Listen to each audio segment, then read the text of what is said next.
Welcome to CLC judicial. यह mission mains series का part 5 है।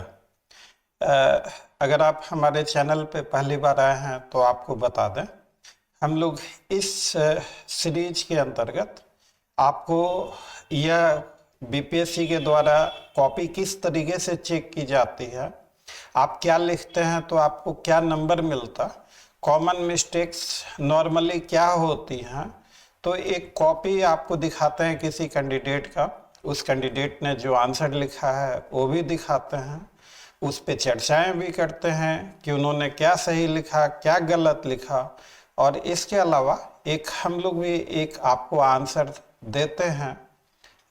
हम लोगों की यह कोशिश होती है कि एक अच्छा से अच्छा आंसर आपको दे सकें। तो आइए वीडियो को शुरू करते हैं। सबसे पहले हम लोग क्वेश्चन देखते हैं कि क्वेश्चन क्या पूछा गया। तो ये क्वेश्चन रहा आपके स्क्रीन पे सामने, मैं पढ़ के सुनाता हूँ। डिस्टिंग्विश बिटवीन दे judicata and estoppel. Just 1 second. ये रहा question, distinguish between res judicata and estoppel, how far res judicata can be applicable on foreign judgement. तो आप देखेंगे यहाँ पे 3 चीज आपसे पूछी जा रही है। Res judicata at one hand, दूसरा स्टॉपेल, और यह तो एक पार्ट हो गया क्वेश्चन का, और दूसरा पार्ट हो गया क्या फॉरेन जजमेंट में रेस जुडिकाटा अप्लाई होगा या नहीं होगा। तो अमूमन लगता है कि फॉरेन जजमेंट अपना कोई जजमेंट थोड़ा ही है, तो क्या रेस जुडिकाटा अप्लाई हो, ऐसा लगता है, लेकिन ऐसा नहीं है। तो और इन्हीं कारणों से आप देखिए किस तरीके का क्वेश्चन है।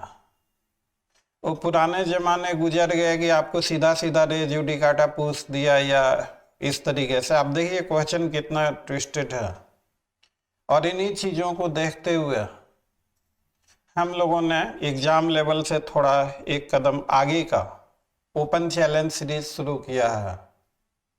तो उसमें आप देख ही रहे होंगे हम लोग किस तरह के क्वेश्चन पूछते हैं, और ओपन चैलेंज सीरीज का भी क्वेश्चन मैं वीडियो के एंड में आपको दिखाऊंगा। और इस क्वेश्चन का इन्होंने क्या नंबर क्या आंसर लिखा वो भी आपको दिखाएंगे। यह क्वेश्चन है 15 मार्क्स का। तो इनको सबसे पहले तो यह देख लेते हैं कि 15 में इनको जो नंबर मिले हैं 8 नंबर मिले हैं। ये देखिए 8 नंबर। तो हम लोग शुरू करते हैं, इन्होंने क्या लिखा है पढ़ते हैं। आप देखिए यह जो इस तरीके से क्वेश्चन पूछा गया, 2 पार्ट है। एक तो difference between res judicata and estoppel, और दूसरा पार्ट है कि फॉरेन जजमेंट में रे जुडिकाटा अप्लाई होगा या नहीं हो। तो अब कौन से पार्ट कितने नंबर का है यह स्पेसिफाई नहीं किया हुआ है। कहने का मतलब कि 2 क्वेश्चन है कि difference between res judicata and estoppel, और दूसरा क्वेश्चन है कि फॉरेन जजमेंट में क्या रे जुडिकाटा अप्लाई करेगा कि नहीं करेगा। तो जब आप ऐसे हालात में, समझदारी तो यह बनती है कि भाई एग्जामिनर जो हैं या बीपीएससी को चाहिए कि दोनों क्वेश्चन अलग अलग करके दोनों में स्पेसिफिक मार्क्स दें। तो चलिए एक तरीके से अच्छा है, अगर उन्होंने अलग अलग नहीं किया तो इन जनरल तो अप्रोच लिबरल होना चाहिए एग्जामिनर का, ऐसा मुझे लगता है। तो देखिए इन्होंने जो लिखा है पढ़ के सुनाता हूँ। Re judicata and estoppel belongs to same branch of law. While re judicata applies to suits, estoppel as a doctrine applies to wider branch. Below is the difference. इन्होंने लिखा है रेस जुडिकाटा के बारे में और estoppel के बारे में। रे जुडिकाटा के बारे में लिखा applies to suit seeding contract etcetera. It is a species of branch of estoppel, सही लिखा है। It is a genus of res judicata. ये जो पहला लाइन है ना कि estoppel apply to succeeding contract पे तो अप्लाई होगा, लेकिन आप पढ़िए, रिसर्च करके बताइए कमेंट करके कि क्या स्टॉपेल सूट पे अप्लाई करेगा या नहीं करेगा। हालांकि रे जुडिकाटा को इंग्लिश लॉ में हम लोग स्टॉपेल बाय जजमेंट भी कहते हैं, स्टॉपेल बाय एकॉर्ड भी कहते हैं। तो हम लोग देखेंगे वो सब अपने आंसर में। इन्होंने तीसरा लिखा है, it give substantive right to the other party rule of law and it is a genus, it is a rule of evidence. ऐसा लिखा है, it is narrower in application, it is wider in application. तो first part में इन्होंने इतना लिखा है। जो सेकेंडरी क्वेश्चन है कि क्या रे जुडिकाटा फॉरेन जजमेंट पे लागू होगा या नहीं होगा, तो उसमें जो इन्होंने लिखा है, provision with regard to foreign judgment are contained in section 13 and 14 of the Code of Civil Procedure. Section 13 talks about conclusiveness of foreign judgment. It says that foreign judgment are conclusive and may be enforced provided it is not hit by the ground mentioned in section 13A2 itna, which are as follows: foreign judgment in derogation of international law, foreign judgment in derogation of Indian law, foreign judgment obtained by fraud, foreign judgment by an incompetent court, foreign judgment in violation of natural justice. If a foreign judgment passes the test of section 13, then the same is conclusive and enforceable by Indian courts, either by filing suit or under section 44A. Further, section 14 provides that a foreign judgment shall be presumed to be valid and conclusive otherwise if not proved to the contrary.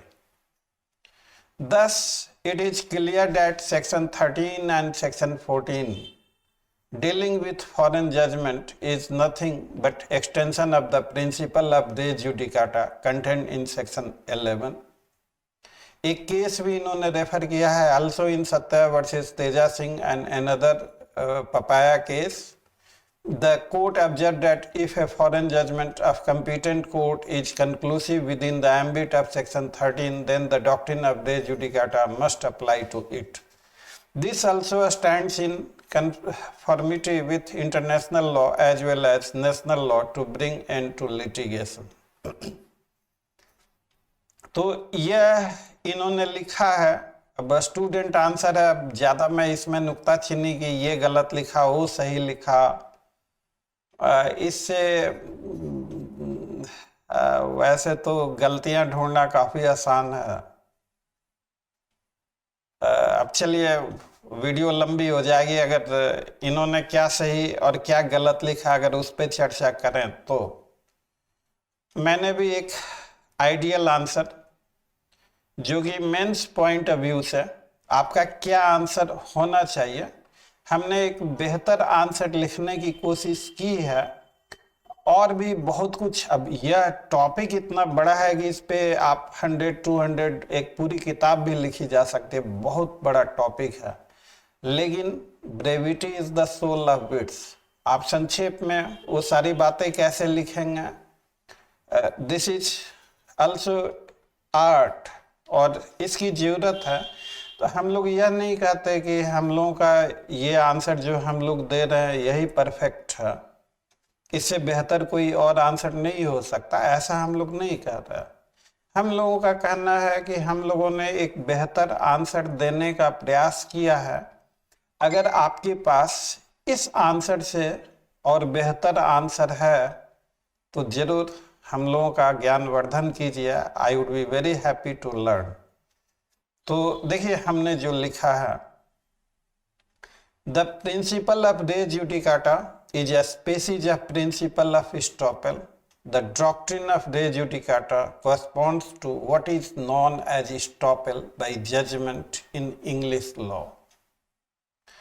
When a proceeding based on a particular cause of action has attained finality, the principle of res judicata shall fully apply Estoppel is part of the law of evidence and prevents a man from saying one thing one time and opposite thing at another time, while res judicata precludes a man from avowing the same thing in successive litigations. आप video को pause करके दोनों content, जो candidate का answer है और जो हमने लिखा, वीडियो को पॉज करके कॉपी में नोट डाउन कर लीजिएगा। आप जहां कहीं भी पढ़ रहे हैं, किसी अन्य कोचिंग में या सेल्फ स्टडी कर रहे हैं, तो आप इस पे विचार कीजिएगा। लॉ एक कंसेप्चुअल सब्जेक्ट है, जितना अच्छे से आप सोचेंगे उतनी ही क्लैरिटी आपकी स्ट्रांग होगी, और यह आपके लिए बहुत जरूरी है। इसको आंसर नोट डाउन करके इसका रट्टा नहीं मारना है, इसको समझना है। मुझे कोई फर्क नहीं पड़ता, आप कहीं भी पढ़ते हैं, पढ़ते रहिए। I am always happy to help you. अगर कोई डाउट रहता है तो वीडियो में कमेंट करके ज़रूर पूछिएगा, मैं ज़रूर जितना मुझे आता है ज़रूर बताऊंगा। हमने इंट्रो के तौर पे ये फर्स्ट पैरा लिखा है, यहाँ पे कुछ केसेज को रेफर कर दिया है। जजेज का नाम लिखना अच्छा माना जाता है एग्जाम पॉइंट ऑफ व्यू से। इन सीताराम वर्सेस अमीर बेगम महमूद जे set, perhaps the shortest way to describe the difference between the plea of res judicata and estoppel is to say that while the former prohibits the court from entering into an inquiry at all as to a matter already adjudicated upon, justice Mahmood के शब्दों में। अब मान लीजिए exam में पूछा जा रहा है कि दोनों में क्या अंतर है, res judicata और estoppel में, और आपने केस लॉ रेफर कर दिया और जैसा आपका नाम भी लिख दिया आपने, तो आई थिंक कि एक बढ़िया आंसर आपका हो सकता है। और दूसरा लिखा है कि the latter prohibits a party from proving anything which would contradict his own previous declaration और acts to the prejudice of other party who relying upon those declaration or acts to the prejudice of another party has altered his position. तो in other words, res judicata prohibits an inquiry in limine. In limine मतलब without notice dismiss हो जाता है। चूंकि आप section 11 पढ़ेंगे तो res judicata initially अगर ऑब्जेक्शन लग गया तो पहले वो डिसाइड होगा, तभी सूट आगे को बढ़ेगा। Whilst an estoppel is only a piece of evidence. एक दूसरा केस हमने और साइट किया है, भानु कुमार जैन वर्सेज अर्चना कुमार। इसमें सुप्रीम कोर्ट का केस है। सुप्रीम कोर्ट ने कहा res judicata debars a court from exercising its jurisdiction to determine the lease if it has attained finality between the parties, whereas the doctrine of issue estoppel is invoked against the party. If such an issue is decided against him, he would be stopped from raising the same in the latter proceeding.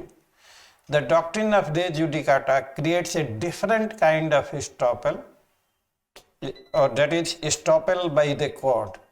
तो इसीलिए जो res judicata जो है species है estoppel का। इस issue पे एक नहीं कई जजमेंट है। सवाल यह पैदा होता है कि मेंस आंसर लिखने के समय मेंस की कॉपी में लिमिटेड स्पेस होता है। आप बहुत सारी चीजें चाहकर भी नहीं लिख सकते हैं, और लिमिटेड स्पेस ही सिर्फ नहीं होता, लिमिटेड टाइम भी होता। तो ऐसे इस तरह के क्वेश्चन हैं। अगर आपके पास कोई केस लॉ है तो आप केस लॉ को इंट्रो के तौर पे, ओपनिंग मूड फ्रेशनर के तौर पे इस तरीके से आप शुरुआत कर सकते हैं। जो डिफरेंस हमने टेबलर फॉर्म में लिखा है, अब आप जैसा भी लिखें, टेबल बना के लिखें या पैरा में लिखें, जैसे भी लिखें वो आपकी इच्छा है। res judicata estoppel रेज, और इसमें जो चीजें लिखी गई है इसमें कोई ऐसी चीज नहीं है जो आप नहीं जानते, आप सब जानते हैं। लेकिन सिर्फ और सिर्फ उसका एप्लीकेशन होना है। एप्लीकेशन होगा तो आप बेहतर तरीके से समझ जाएंगे। रे जुडिकाटा आप जानते ही हैं कि results from decision of the court, और इस्टॉपेल एक्ट ऑफ पार्टी जो होता है। दूसरा, रे जुडिकाटा जो है बेस्ड ऑन पब्लिक पॉलिसी कि लिटिगेशन का खात्मा होना चाहिए। वो मैक्सिम क्या है कमेंट करके बताइएगा। वो मैक्सिम भी यहाँ लिख सकते थे लेकिन ज़्यादा हो जाता है, इसलिए मैक्सिम चाहें तो आप लिख दें। कमेंट करके हमें बताइएगा कि वो मैक्सिम क्या है, that litigation should come to an end. और स्टॉपेल है कि यह डॉक्ट्रिन ऑफ इक्विटी पे है। अरे क्या कंसाइंस इस आदमी का है, कभी कुछ कहता है कभी कुछ कहता है। तो a man is bound by his representation if the other party has Altered its position. तो इक्विटी आ जाता है, कंसाइंस आ जाता है कि नहीं आप दो मुहा तीन मुहा चरमुहा नहीं, अब आजकल तो लोग मल्टी मुहा है, कभी कुछ। और चीटिंग वाले केसेज में तरह तरह के कभी कुछ कभी। खैर एनीवे, थोड़ा मैं मजाकिया मोड में आ गया यहाँ पे आपको समझाने के लिए कि estoppel is application of the doctrine of equity. और वही चीज हमने आगे लिखा है, that he who by his conduct has induce another to alter his position to his disadvantage cannot turn down and take advantage of such alteration of the other's position. तीसरा लिखा, it bars multiplicity of suits, और जो है इसमें लिखा है estoppel में it prevents multiplicity of representation मतलब स्टेटमेंट। चौथा लिखा है कि इट ऑल्स the jurisdiction of a court to try a case and precludes an inquiry in limine at the threshold. और स्टॉपेल जो है rule of evidence and shuts the mouth of a party. पांचवा लिखा, it prohibits a man averring the same thing twice in successive litigations. और इसमें लिखा, it prevents a man from saying one thing at one time and opposite at another. और main खासियत है कि रे judicata is applicable on both the parties, लेकिन estoppel जिसका स्टेटमेंट है उसी पे, तो इसलिए स्टॉपेल में लिखा, it binds only that party who made the previous statement और showed the previous conduct.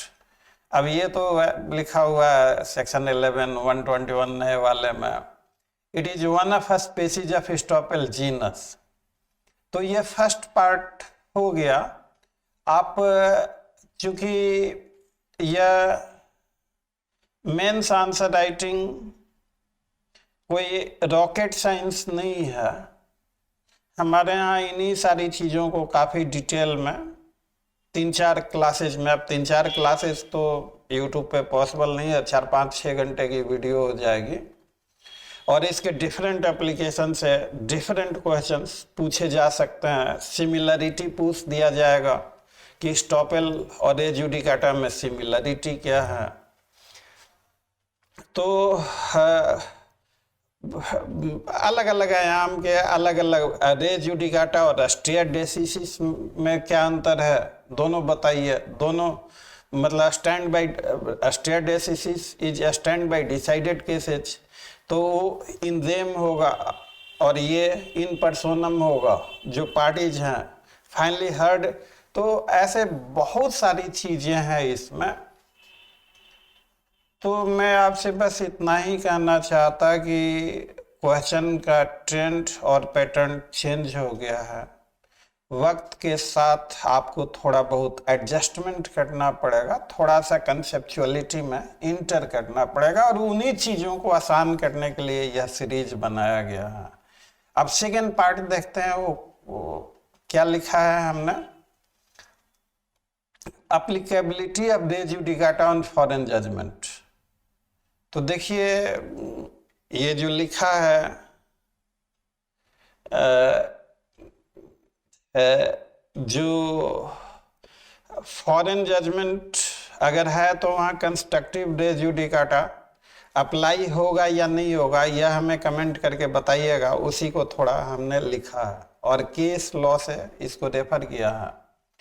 The rule of conclusiveness of a foreign judgment is a bit different in its operation from the rule of res judicata. तो क्या difference क्या है? Undoubtedly, both the rules are founded upon the principle of sanctity of judgment competently rendered. But the rule of res judicata applied to all matters in issue in a formal suit which have been heard and finally decided between the parties, and includes matter which might and ought to have been made ground of attack or defense in the former suit.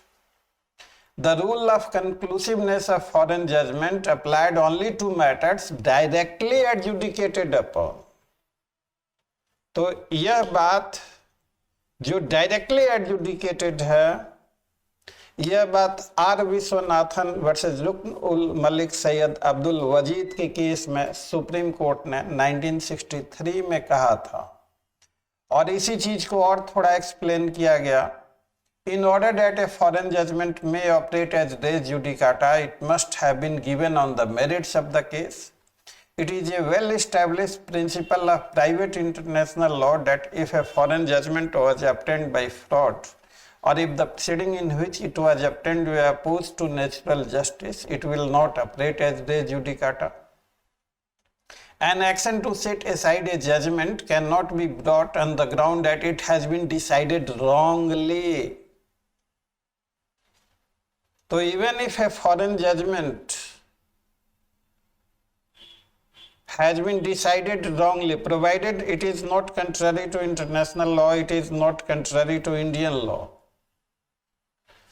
तो ये सारी चीजें supreme court ने कही है शंकरन गोविंदम versus Lakshmi Bharti के case में। तो इट विल नॉट, अब यह सारी चीजें conclusivity of foreign judgement section 13 section 14, अब शॉर्ट वीडियो में तो नहीं हो सकता, पूरा डिटेल में पढ़ाना होगा। तो res judicata आप देख ही रहे हैं, बाइबल मतलब बहुत बड़ा चैप्टर है, स्टॉपेल वैसे ही बड़ा है। तो आप देखिए, आप जरा एहसास कीजिए कि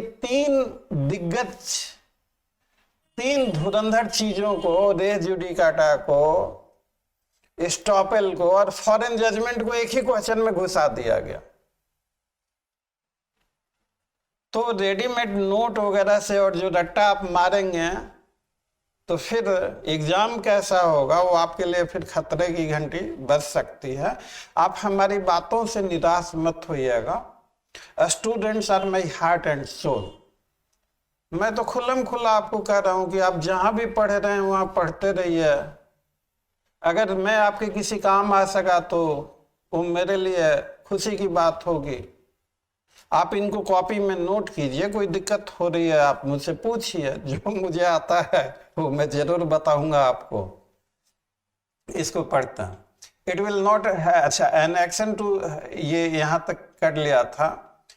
But it can be set aside if the court was imposed upon or tricked into giving the judgment. A foreign judgment is impeachable for fraud in the sense that upon proof of fraud, it cannot be enforced by action or operate as res judicata. ये बात शंकरन के case में कही गई थी।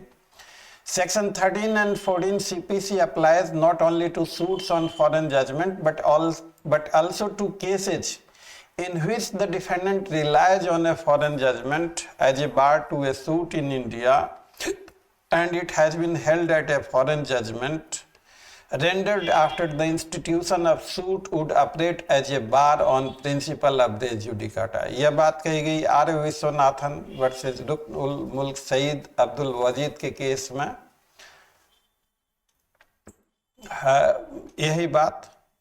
और यह thus a foreign judgment is conclusive as to any matter adjudicated upon by a competent foreign court. Section 13 and 14 CPC in essence enacts a rule of res judicata in relation to foreign judgment. Hence, if a foreign judgment is delivered by a court having jurisdiction in the matter, it would operate as res judicata.